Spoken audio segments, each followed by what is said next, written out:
Hoje, solenidade da Epifania do Senhor. No dia 25, a natividade de nosso Senhor Jesus Cristo. No domingo passado, a festa da Sagrada Família. Dia 1º, oitava do Natal, a solenidade de Santa Maria, Mãe de Deus.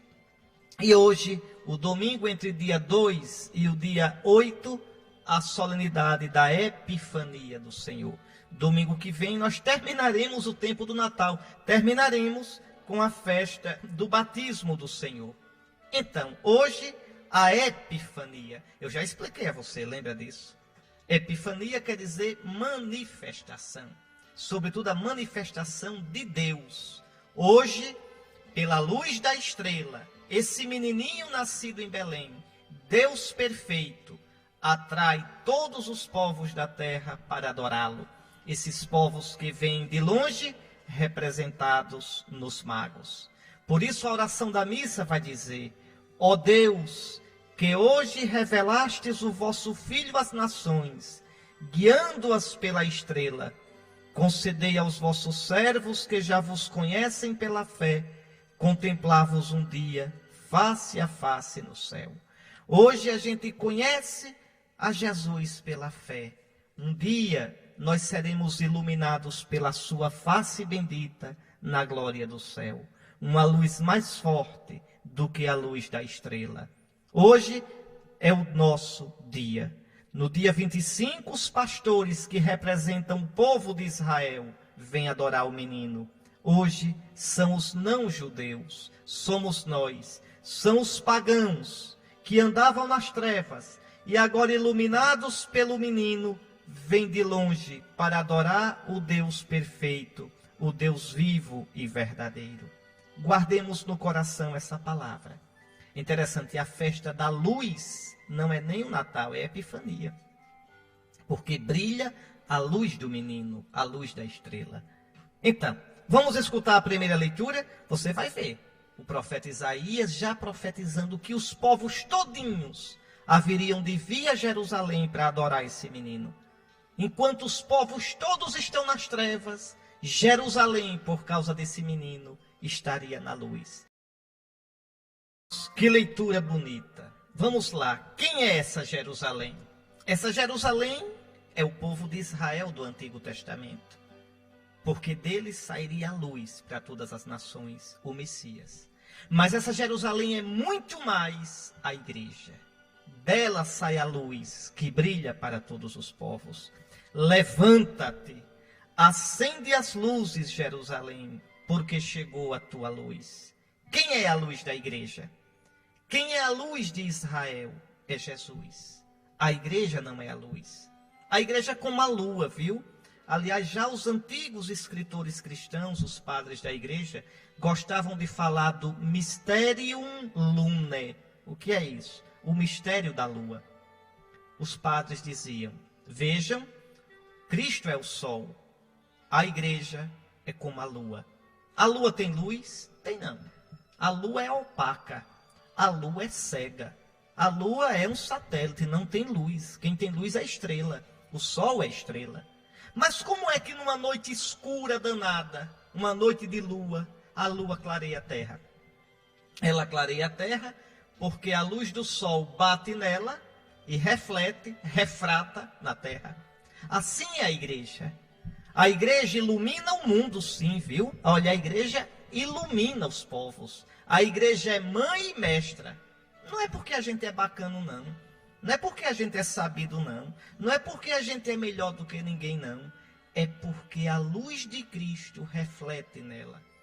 Sendo Cristo a luz dos povos, a igreja reflete sobre o mundo a luz que brilha na face bendita de Jesus. É Ele que é a verdade, é Ele que é a vida, é Ele que é a luz, é Ele que é a glória. Levanta-te, acende as luzes, Jerusalém, acende as luzes, Mãe Católica, porque chegou a tua luz, apareceu sobre ti a glória do Senhor.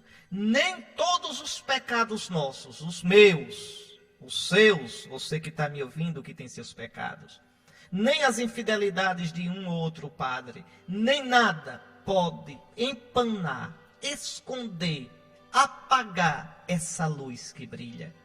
Se a luz fosse nossa, a gente estava frito.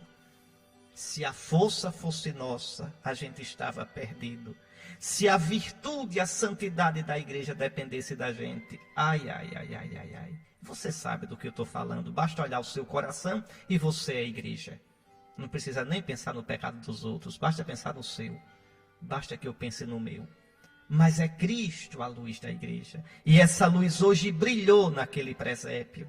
Eis que a terra está envolvida em trevas. Nuvens escuras cobrem os povos. Mas sobre ti apareceu o Senhor. E sua glória já se manifesta sobre ti. Meu querido irmão, minha querida irmã, isso não é brincadeira. O homem sem Deus, quão tenebroso é o seu coração. Tem jeito não, a gente é assim. Quantos desejos malucos a gente tem, não é verdade? Quantos pensamentos às vezes desencontrados, de ódio, de vaidade, de soberba, de vingança, de sensualidade, de imoralidade, de usar os outros. Quantos pensamentos malucos a gente tem. Quantas vezes o homem é cego. Quantas vezes aquilo que a gente chama de bem é mal. E aquilo que a gente chama de mal é bem. Quantas vezes? Quem é que ilumina nossa mente? Quem é que tira a treva do nosso coração? Quem é que ajeita, que coloca o homem no trilho certo? É Jesus, só Ele. Não é filósofo A, filósofo B, sabichão A, pensador B. Esses veem, às vezes, coisas certas, dizem coisas certas, e junto com isso, tanta ilusão e tanto erro. Todos os filósofos, todos os sábios do mundo são tão limitados. Pois bem, a terra está envolvida em trevas, nuvens escuras cobrem os povos, mas sobre ti, Jerusalém, sobre ti, Santa Igreja, sem merecimento nenhum teu. Tu não mereces, Santa Igreja, mas o teu Deus é fiel. Aquele que te criou não esquece de ti. Sobre ti apareceu o Senhor, e sua glória já se manifesta sobre ti. E aí o profeta anuncia, tantos anos antes de Cristo, os povos caminham à tua luz, e os reis ao clarão da tua aurora. Levanta os olhos ao redor e vê, todos se reuniram e vieram a ti. Teus filhos vêm chegando de longe com tuas filhas carregadas nos braços. Meus irmãos, quando a gente pensa no povo de Israel, um povinho de nada, e realmente a fé que Israel tinha no Deus único se espalhou pelo mundo todo. Estamos nós aqui do outro lado do mundo, crendo no Deus de Israel. Você acha pouco esse sinal da fidelidade de Deus? Israel esperava o Messias. E os profetas tinham dito que pelo Messias as nações da terra seriam abençoadas e se converteriam ao Deus verdadeiro. E isso aconteceu. Hoje qualquer povo, qualquer pessoa pode conhecer o Deus verdadeiro e a ele se converter através de Jesus. E pelo santo batismo entrar na nova e eterna aliança. Levanta os olhos ao redor e vê. Todos se reuniram e vieram a ti, novo Israel, nova Jerusalém, nova Sião, virgem esposa do Cordeiro, nossa mãe católica. E tu, ao ver essa multidão, ficarás radiante, com o coração vibrando e batendo forte, pois com eles virão as riquezas de além-mar. Os reis virão até a tua presença, trazendo ouro e incenso, proclamando a glória do Senhor.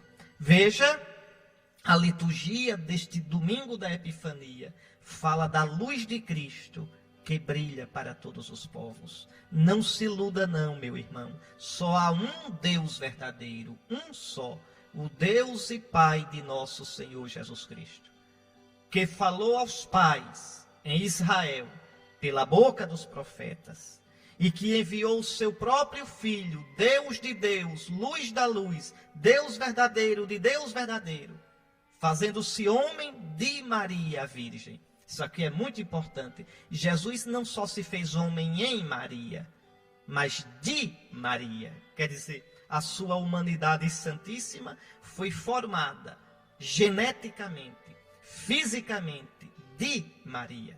A tal ponto que Santo Agostinho, numa frase quase doida, mas não é doida não, é de amor mesmo, de admiração, ele dizia: Caro Christi, caro Maria. A carne de Cristo é carne de Maria. Por isso nós proclamamos Maria, Mãe de Deus. Tu és, na verdade, Mãe de Deus. É Mãe de Deus Pai? Não, ninguém é doido dizer isso. É Mãe do Espírito Santo? A gente não perdeu o juízo? Não. Mas é Mãe do Filho que é Deus, feito homem. É Mãe do Filho, feito homem. Mãe do Filho humanizado, humanado. Então, é verdadeiramente Mãe de Deus Filho. Aquele que não tem mãe no céu, aquele que foi gerado eternamente pelo Pai sem mãe, nasceu como homem de uma mãe sem pai terreno. Eis o mistério. Pois esse que nasceu vem para ser o Salvador de todos os povos. Toda a carne, toda a gente viu a salvação do nosso Deus. Pois deixemo-nos iluminar por Jesus. Que a gente hoje possa dizer: Jesus, Tu és a luz do mundo. Jesus, liberta-me das minhas trevas. Jesus, não deixe que a escuridão da minha mente, que a escuridão dos meus pensamentos loucos às vezes, fale mais alto do que a Tua luz. Não deixes, Jesus, que meus sentimentos tenebrosos, meus instintos tenebrosos, falem mais alto do que a Tua luz. Jesus, Tu és a minha luz. Não deixes que minha escuridão me fale. Na hora da raiva, da escuridão da raiva, da ira, da escuridão da sensualidade, da imoralidade, da escuridão da vingança, da escuridão da soberba e da vaidade, da escuridão da ganância e do apego, da escuridão da deslealdade, da falta de verdade, da falta de retidão. Todos nós experimentamos essas coisas. Todos nós somos quebrados. Que a gente possa dizer: Jesus, Tu és a luz que afugenta as trevas. Jesus, quem Te segue não caminha na treva, mas terá a luz da vida. Jesus, por favor, não deixe que essa mancha preta, como uma mancha de óleo no mar, tome conta do meu coração. Embote o olhar do meu coração. Segue o meu entendimento. Jesus, brilha com Tua luz na minha vida. Jesus, livra-me de mim mesmo. Livra-me de mim. Livra-me, arranca-me de mim do meu jeito, para que eu seja eu do Teu jeito. Arranca do meu eu falso, que pensa que é Deus, para que eu viva livre para Ti, e livre para mim, e livre para os irmãos. Vamos então rezar esse salmo, mas eu quero logo chamar a atenção. Observe o que o salmista vai dizer. Ele vai rezar pelo rei. E que rei é esse? É o Messias, que vai reinar de má a má. Os reis de toda a terra virão adorá-lo. Os povos irão até ele. Esse rei é justo. Esse rei salva o pobre, o que chora, o que está sem consolo, o que se sente sozinho. Nos seus dias, a justiça vai brilhar, e grande paz até que a lua perca o brilho. Aí você vai dizer: mas Dom Henrique, o Messias veio, o Messias é Jesus. Cadê a paz que não vem? Cadê a felicidade que não chega? Mas aí eu pergunto, e a gente se abre para ele? Uma vez Jesus perguntou: quando o Filho do Homem vier, encontrará fé sobre a terra? Essa é uma pergunta que a gente deve fazer. Quando o Filho do Homem vem a mim com a sua palavra, com os seus apelos, encontra fé no meu coração, eu abro o meu coração de verdade para o Senhor? Ou eu digo que creio, mas vivo do meu jeito? À medida em que o homem se abre para o Senhor, ele experimenta a paz no seu coração e transborda a paz para o mundo. Porque a paz ou a guerra começam dentro de nós. Por isso Jesus diz: eu vos deixo a paz, dou-vos a minha paz. Não vou lá dou como o mundo a dá. Não é uma paz que é simples ausência de guerra. É o Shalom de Deus. A paz, porque Cristo nos uniu ao Pai. Paz com Deus. Paz no nosso coração. Paz com os irmãos. Paz com a natureza. Paz no mundo. Vamos rezar esse salmo pedindo que o homem deixe que realmente Cristo reine no seu coração, na sua vida, para que o mundo conheça realmente a paz. Muito bem, meus irmãos, escutamos o salmo e agora, com o coração cheio, vamos à segunda leitura, que tem uma mensagem muito bonita. Vá escutando a leitura e vá logo tentando ligar. Essa leitura é Epifania. Vá escutando a leitura com essa pergunta: oxe, por que é que a igreja colocou essa leitura, esse trecho, no dia da Epifania? Vá procurando a resposta, tá certo? E depois a gente vai ver. Vamos lá. São Paulo está escrevendo para quem? Para os Efésios. Os Efésios eram pagãos, como a gente era. Não é? Por exemplo, Éfeso era a cidade mais importante da província romana da Ásia.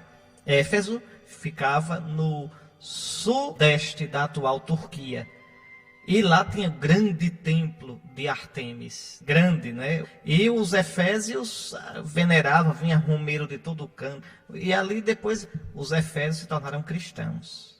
E aí São Paulo vai dizer: irmãos, se ao menos soubesseis a graça que Deus me concedeu para realizar o seu plano a vosso respeito. Qual é o plano de Deus a respeito dos pagãos? Qual é? Deus, quando chamou Abraão, e de Abraão formou o povo de Israel, foi pensando na gente, nos pagãos. Estou mentindo não, olha Gênesis capítulo 12. Quando Deus chama Abraão, o que é que ele diz? Abraão, sai da tua terra. Eu te dou duas coisas, uma descendência e uma terra para a tua descendência. E para que isso tudo? Só para Israel? Não. Por ti serão abençoados todos os clãs da terra. Então é muito bonito. Deus chamou Abraão. De Abraão, Deus prometeu fazer nascer um povo com uma terra, o povo de Israel. Mas Israel não existe para Israel. Israel existe para ser uma bênção para todos os povos da terra. E por quê? Porque dele nasceria o Messias, que colocaria todos os povos na aliança com o Deus único e verdadeiro. Um grande pecado de Israel foi ter esquecido isso. Israel depois começou a pensar só isso. Nós somos o povo eleito e os pagãos são os cães pagãos. Vejam, esqueceu que ele existe para os outros povos. É como um padre que depois de ser padre acha que é padre para ele.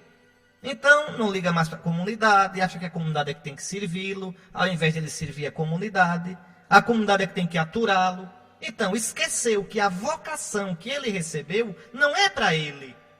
É para o bem do povo de Deus. É um dom que está em nós, mas não é primeiramente para nós. Eu não sou bispo para mim. Eu sou bispo para vocês. Para o bem de vocês. Para a alegria da igreja. Para a felicidade do povo de Deus. É um dom em mim, mas não para mim. É para vocês. Israel é a mesma coisa. Foi chamado, foi escolhido. É o povo de Deus do Antigo Testamento. Mas para que fosse um canal, uma fonte de bênção para todos os povos.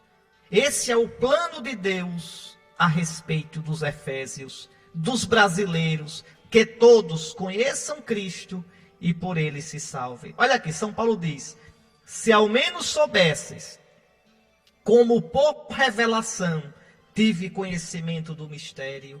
O que é esse mistério? É que Deus, no Antigo Testamento, já estava preparando a salvação de todos os povos. Olha o que São Paulo vai dizer. Este mistério, Deus não fez conhecer aos homens das gerações passadas. No Antigo Testamento foi anunciado, mas em sombras, não de modo claro. Foi anunciado, vocês escutaram o profeta Isaías na primeira leitura. Mas agora acaba de revelar esse mistério pelo Espírito Santo aos seus santos e profetas. E aí São Paulo diz qual é. Os pagãos são admitidos à mesma herança. Que herança? A de Israel. São membros do mesmo corpo. Que corpo? O corpo de Cristo. Porque agora não interessa mais ser judeu ou pagão. O judeu tem que se converter a Jesus e entrar no novo povo que é a igreja. E o pagão tem que se converter a Jesus, deixar a idolatria e entrar no novo povo que é a igreja. Então, judeus e pagãos são chamados a se converter a Jesus. Isso a gente tem que dizer, viu? Não é falta de respeito a ninguém. Falta de respeito é impor.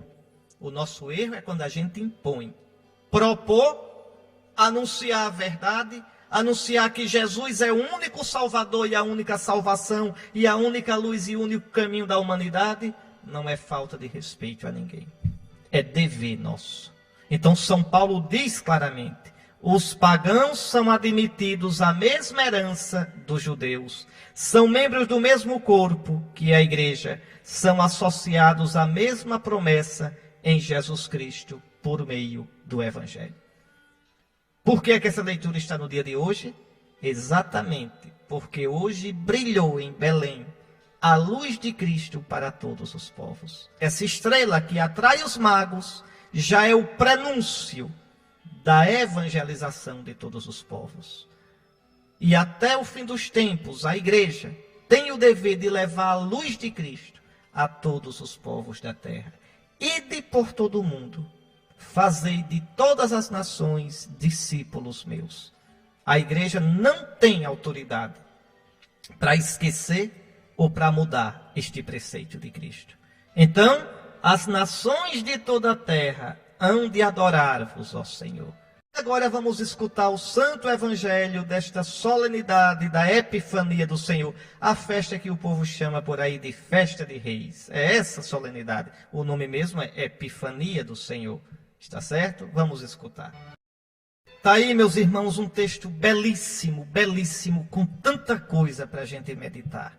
Tanta coisa. Eu digo até a vocês, pegue aí Mateus 2, 1 a 12, para a gente ler junto, versículo por versículo, porque vale a pena. Vamos lá. Tendo nascido Jesus na cidade de Belém, na Judeia, no tempo do rei Herodes. Que Herodes é esse? Cuidado que no Novo Testamento aparecem vários Herodes. Esse era o Herodes mais ruim. Era o Herodes o Grande. Herodes, ele era muito amigo dos romanos. Governava a Palestina toda. Foi um grande rei do ponto de vista administrativo. Foi ele que terminou de embelezar o templo, ajeitou o templo ficou chique. Construiu a fortaleza de Massada, que era um palácio de verão dele. Construiu muita coisa grande, mas não valia nada. Porque não se mede o governante só pelas obras que faz, mas pelo tipo de gente que é, pelo tipo de relação que constrói. Herodes era um tirano, paranoico, mandou matar filho, matar esposa. Se desconfiasse que não era fiel a ele ou queria traí-lo, e ele inventava isso da cabeça dele e mandava matar. Então esse é um Herodes. O outro Herodes é Herodes Antipas, que é filho desse, e governava a Galileia quando Jesus era adulto, lá em cima. Foi esse Herodes, filho do Herodes o Grande. Herodes o Grande é esse que mandou matar as criancinhas de Belém. Veja que ele era desaprumado das ideias. Está vendo? Então, esse Herodes o Grande. O outro Herodes, filho dele, Herodes Antipas, foi o Herodes que, quando Jesus foi preso, foi mandado para Herodes. E Herodes o julgou louco. E há um outro Herodes, Herodes Agripa. Esse é neto desse Herodes o Grande, que vivia junto com a meia-irmã Berenice, e aparece nos Atos dos Apóstolos. Então tem um monte de Herodes, não é o mesmo não, está certo? Pois bem, então Jesus nasceu no tempo do rei Herodes, de Herodes o Grande. Nasceu, diz aqui, em Belém de Judá. Belém, que ficava no território da tribo de Judá, uma cidadezinha pequena, pequenininha. O que é que Belém tinha de importante? Lá viveu Davi. Davi era belemita, era filho de Belém. O velho Jessé, pai de Davi, vivia em Belém e seus filhos eram dali. Então Belém vai ser sempre a cidade do rei Davi. Ótimo. Então, tendo Jesus nascido em Belém, na Judeia, no tempo do rei Herodes, eis que alguns magos do Oriente chegaram a Jerusalém. Não são reis. E não são são magos. E o que são os magos? Os magos eram estudiosos daquela época, sobretudo astrônomos. está certo? Estudavam o movimento dos astros, estudavam a influência dos astros na natureza, e eles acreditavam também na vida humana. E existia uma crença antiga, que toda vez que nascia um grande personagem na Terra, os astros se moviam nos céus. Astros na Terra e estrelas no céu. Mas uma pergunta, e por que dizem que são reis? Por causa do Salmo de hoje. Porque o Salmo e a primeira leitura dizem que os reis virão de longe para oferecer presente. Aí juntaram reis, magos. Não, mas não são reis, são magos. E também não diz o número deles. Por que é que a gente diz que são 3? Porque os presentes são 3. Ouro, incenso e mirra. Mas não diz que são 3. Por exemplo, para os católicos da África, eles sempre pensaram que eram 12. Está vendo? E no Ocidente, que eram 3. Eram 3 ou 12? Não sabemos. Sabemos que os magos vieram, que trouxeram presentes. Não interessa o número. O Evangelho não diz. Nem diz que eram reis. Tá certo? Então, vocês vejam, vieram alguns magos do Oriente. Que Oriente é esse? É o Japão? É a China? Não. Para um judeu, para alguém de Israel, Oriente era tudo que ficava no leste, ali pelo Iraque, pelo Irã, o Oriente Médio. Então, esses magos provavelmente vieram da Pérsia. Vieram da Pérsia, da Caldeia. E isso deve ser muito claro, por quê? Porque os persas e os caldeus, sobretudo os caldeus, mexiam com o horóscopo. Eles tinham umas torres chamadas zigurate, e em cima dessas torres eles observavam os astros, estudavam, sabiam prever eclipses, sabiam prever lua cheia, lua nova, sabiam calcular o tempo que a Terra duraria para formar um ano, sabiam, tinham alguns conhecimentos bastante avançados. Então, provavelmente vieram dali. Eram persas e caldeus. Era o Oriente de que se falava, está certo? E esses chegam a Jerusalém com a pergunta: onde está o rei dos judeus que acaba de nascer? Os magos não sabem nada sobre as profecias do Antigo Testamento. São pagãos, eles são idólatras. Não sabem nada de história de Messias. Sabem que viram uma conjunção no céu, um movimento diferente de astros, e calcularam. Isso é um rei novo que nasceu. Essa constelação é a constelação do povo de Israel. Então esse rei nasceu em Israel. Vamos lá ver. Olha o que ele diz: nós vimos a sua estrela no Oriente e viemos adorá-lo. Viemos homenageá-lo. Aqui eu queria pensar com vocês uma coisa. Que coisa linda, esses magos. Segundo a tradição, viu, eles estão sepultados na Alemanha. Naquela igreja linda onde o Papa esteve, em Colônia. Tem uma igreja gigante onde o Papa esteve. Por que aquela igreja gigante? Porque no altar, segundo a tradição, estão os crânios dos 3 magos. Vocês, se é verdade ou não, eu não sei, se é uma tradição antiga. Agora, uma coisa é verdade. Isso eu vi. O resultado de uma pesquisa que fizeram, pegaram os crânios dos 3 e descobriram que esses crânios têm cerca de 2000 anos, são de homens adultos de 3 raças diferentes. Então vocês não me perguntem mais nada porque eu não sei. Mas que estão lá os crânios e que, segundo a tradição, são dos magos, e muito bem. E a gente não tem por que duvidar. Então, se venera. Se venera. Mais do que venerar o crânio em si, é a memória desses homens. E esses homens merecem veneração? Merecem. Sabe por quê? Eles fazem a mesma coisa que Abraão.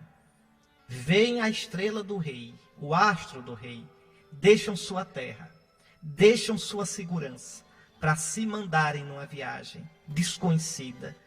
Vejam, correndo o perigo de ladrão, de não voltarem, de doença, de atravessarem rios cheios, de morrerem afogados, de serem mordidos por uma serpente, assaltados por uma matilha. E, no entanto, eles vão, deixando-se guiar pela luz desse menino. E vou logo dizendo a você outra coisa. Essa estrela, nenhum astrônomo pode ver. Essa estrela não brilha só no céu. A estrela do menino brilha no coração. Não é um astro qualquer. Cuidado. Não é um astro que um astrônomo possa ver. Essa estrela é misteriosa. É a luz desse menino. Observe. Eles deixam tudo e vão deixando-se guiar pela estrela. Quem dera que eu sempre me deixasse guiar pela luz desse menino. Quem dera que você tivesse a coragem de sair de você, como esses magos saíram, para seguir a estrela do menino. Às vezes a gente pergunta, onde é que essa luz vai me levar? Não tenha medo. Essa luz é a luz daquele que é fiel. Essa luz é a luz daquele que é o caminho. Essa luz é a luz daquele que é a verdade e a nossa vida verdadeira. Vejam, esses magos são exemplo para nós. E lá vão eles. Bom, quando o pessoal de Jerusalém sabe disso, o que faz? Olha a tristeza. O rei Herodes ficou perturbado, assim como toda a cidade de Jerusalém. Que vergonha! Os pagãos veem a estrela do menino e se alegram. Jerusalém, a cidade de Davi, o povo de Deus, diante da notícia, se perturba. Quantas vezes os pagãos são melhores do que a gente? Quantas vezes os de fora temem mais a Deus e respeitam mais o nome de Jesus do que nós? Que vergonha, meus irmãos. E aí então, Herodes pergunta aos escribas, aos especialistas, onde é que esse menino deve nascer? E eles dizem, eles sabem, em Belém da Judeia, pois assim está escrito pelo profeta, o profeta Miqueias. E tu, Belém, terra de Judá, de modo algum és a menor entre as principais cidades de Judá, porque de ti sairá um chefe, que vai ser o pastor de Israel, o meu povo. Vejam, os escribas sabiam onde o menino ia nascer. Foram lá? Foram não. Foram adorá-lo? Foram não. Não adianta nada saber sem a vida. Não adianta nada saber teologia, ter mestrado, doutorado sem a vida. Vai para o inferno mais depressa. Não adianta nada saber a Bíblia se não vive o Evangelho, se não vive Jesus. Está lá. Esses homens sabiam onde o menino ia nascer e, no entanto, não se dignaram sair de si, levantarem-se e ir a Belém. Sabe qual é a distância, sabe, de Belém para Jerusalém? Sabe? Uns 5, 10 quilômetros. Uns 5, 10 quilômetros. Belém fica na periferia de Jerusalém. E, no entanto, não se dignaram. Já os magos pagãos vieram de longe, da Pérsia, da Caldeia, da Média, para adorar o menino. Oh, meus irmãos, que raça de crentes a gente é. Que raça de crentes que não temos coragem de um gesto de generosidade, de um sacrifício, por causa de nosso Senhor. Pois bem, lá vão os magos. E Herodes, maldoso, vai querer matar o menino. Ide até o menino, adorai-o, e vinde a mim e dizei-me onde ele está, para que eu também vá adorá-lo.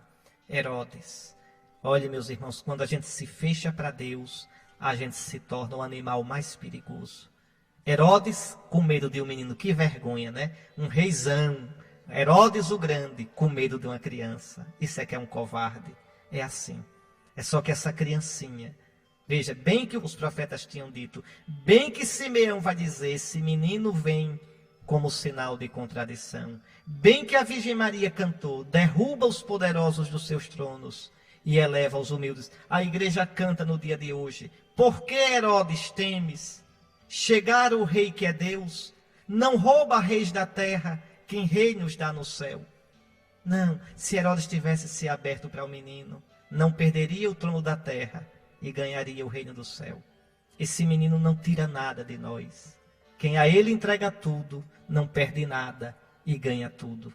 Pois bem, Herodes engana os magos e manda que eles se dirijam até o menino. E é interessante, quando os magos chegaram a Jerusalém, a estrela desapareceu. O fechamento de coração era tão grande que a luz de Deus não brilha ali. Será que a luz de Deus ainda brilha no seu coração? Será que a luz de Deus ainda brilha no coração de nossos governantes, no coração dos governados, no coração de nossos padres, de nossos bispos? Será que a luz de Deus brilha na sua casa, na nossa sociedade? Ou será que o nosso fechamento é tanto que a nossa vida se tornou opaca? Que mistério! Na cidade santa de Jerusalém, a luz de Deus não brilha. Quando os magos saem de Jerusalém, depois que ouviram o rei, olha aí no versículo 9, eles partiram e a estrela que tinham visto no oriente ia diante deles até parar sob o lugar onde estava o menino. Ao verem de novo a estrela, os magos sentiram uma alegria muito grande. Que coisa linda! A alegria por ver a luz do menino. E eu já disse, essa estrela não é um astro normal. Essa estrela é a luz do menino. Vai adiante deles, os guia e para no lugar onde estava o menino. E aí, quando entraram na casa, viram o menino com Maria, sua mãe. Eu já expliquei isso domingo passado. Os magos estão procurando quem? O rei. Encontram o rei com a Gebirá, com a mãe do rei, com a rainha mãe, a Virgem Maria. Eu já lhes expliquei que no Oriente Antigo o importante não era a esposa do rei, mas a mãe do rei, a Gebirá. Aqui tem uma coisa, não sei se você notou. Quando entraram na casa, viram o menino com Maria, sua mãe.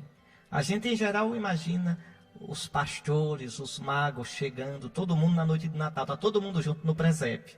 Mas não foi assim. Os magos chegaram depois. Tanto que Herodes calcula 2 anos. Matem as crianças de 2 anos para baixo. Aqui talvez José e Maria estivessem numa casa já. Não mais na gruta, não mais na estrebaria, mas numa casa. Então, certamente alugada, esperando que o menino crescesse um pouquinho mais, para talvez voltarem para Nazaré, ou ficarem mesmo morando em Belém, não se sabe. Por outro lado, cuidado, porque a gente imagina a gruta de Belém sendo uma fazenda no campo, mas pode ser que não tenha sido isso. Veja, Lucas diz que não havia lugar para eles na sala. Eles podem ter sido mandados para a parte de trás, de um quintal de uma casa, onde ficavam os animais, o boi, o burro, e ali eles tinham ficado. Não sabemos. Em todo caso, os magos chegam depois e encontram o rei dos judeus com a sua Gebirá, a sua rainha mãe. Ajoelharam-se diante dele e o adoraram. Depois abriram seus cofres e lhe ofereceram presentes: ouro, incenso e mirra. Ouro para o rei, incenso para o Deus, mirra para aquele que vai morrer e ser sepultado. Era o perfume que se usava muitas vezes, a essência nos sepultamentos. E depois de terem adorado o menino, retornaram para a sua terra, seguindo outro caminho. É isso. Quem encontra esse menino, volta por outro caminho. Quem encontrou Jesus nesse Natal, muda o rumo da vida. Volta, feliz da vida, com grande alegria, por outro caminho. Antes de terminar, eu queria somente chamar a atenção para a beleza da liturgia deste dia, recordando a oração que a igreja faz na hora do ofertório. Olha que oração linda. Ó Deus, olhai com bondade as oferendas da vossa igreja, que não mais vos apresenta ouro, incenso e mirra. E apresenta o que agora? Mas o próprio Jesus Cristo, imolado e recebido em comunhão nos dons que o simboliza. Que coisa linda. A igreja na missa, no sacrifício da missa, oferece ao Pai muito mais do que ouro, incenso e mirra. Oferece ao Pai Jesus, imolado e ressuscitado no seu corpo e no seu sangue. Depois uma outra oração que eu queria chamar a atenção para vocês. O prefácio da missa de hoje. Olha o que diz. Revelastes hoje, ó Deus, o mistério do vosso Filho, como luz para iluminar todos os povos no caminho da salvação. Quando Cristo se manifestou em nossa carne mortal, vós nos recriastes na luz eterna de sua divindade. É verdade. Jesus, assumindo a nossa carne, nos encheu da vida divina. São Gregório Magno, no século VI, dizia que no Natal houve um comércio admirável. Qual foi o comércio? Olha que troca danada. Deus nos deu a sua divindade. E nós demos o que a Deus? A nossa humanidade. Deus deu a gente o que é força, a divindade. Nós demos a Deus o que é fraqueza, a humanidade. Que coisa linda. Ainda hoje, quando o padre mistura em toda a missa, viu? Não tem hora que o padre joga um pouquinho d'água no vinho, ele diz a Deus, diz ao Pai, pelo mistério desta água e deste vinho, possamos participar da divindade do vosso Filho, que se dignou assumir a nossa humanidade. É água e vinho. O vinho da divindade de Deus e a água da nossa humanidade. E depois a oração após a comunhão hoje. Tem outro pedido bonito a Deus. Ó Deus, guiai-nos sempre por toda parte com a vossa luz celeste. Essa luz que trouxe os magos de longe. Para que possamos acolher com fé e viver com amor o mistério de que nos destes participar. O mistério do Natal, o mistério da vinda de Cristo, o mistério da salvação. Agora de todo o meu coração eu vos abençoo. O Senhor esteja convosco, bendito seja o nome do Senhor, agora e para sempre. O nosso auxílio está no nome do Senhor, que fez o céu e a terra. Abençoe-vos o Deus Todo-Poderoso, Pai, Filho e Espírito Santo. Brilhe a vossa luz, a luz de Cristo na vossa vida diante dos homens, para que, vendo as vossas boas obras, glorifiquem o Pai que está no céu. Fiquem com Deus.